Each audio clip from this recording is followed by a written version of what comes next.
এখন যা যা করবি বাসার ভিতরে করবি, ভাইরাল হবে না। আর তোর জন্য একটা মেয়ে দেখা হচ্ছে। মামা, আমি একজনকে ভালোবাসি। ভালোবাসোস?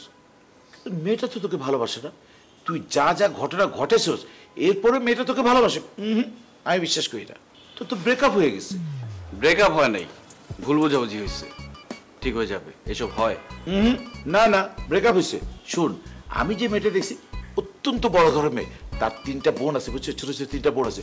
ওর বাবা কত বড় লোক, ওদের 4-5টা বাড়ি আছে, এত অর্থ যা কিছু আছে বলার মতো না। আর ফ্যামিলি, অনেক উঁচু ফ্যামিলি। তুই ওখানে জিতবি, বুঝছিস? মামা, আমি যাকে ভালোবাসি তাকেই বিয়ে করব। তাকে ছাড়া আমি অন্য কাউকে বিয়ে করতে পারবো না। শোন, তুই না করলে তোর বাপ করবে। ওই বেটা, ওই তুই কি সব কিছু ভুলে যাস না? তোর যে আমি কত কষ্ট থেকে বাঁচিয়েছি, কত বড় একটা ঘটনা ঘটেছিস, তারপর তোকে আমি থানা থেকে তুলে দিয়েছি। এ বেটা, তোর জন্য কে করছে বল? তুই বল। আমি করছি, আমি করছি। আমি যেটা বলবো সেটা করবি, বুঝছস? বেশি চালাকি করবি না। তোর এই মামা তোর চেয়ে বেশি চালাক। খুব চালাক, খুব বুঝো তুমি। এই জন্য নিজেই বিয়ে করতে পারো নাই, প্রেমের ছাকা খেয়ে এখন বসে আছো।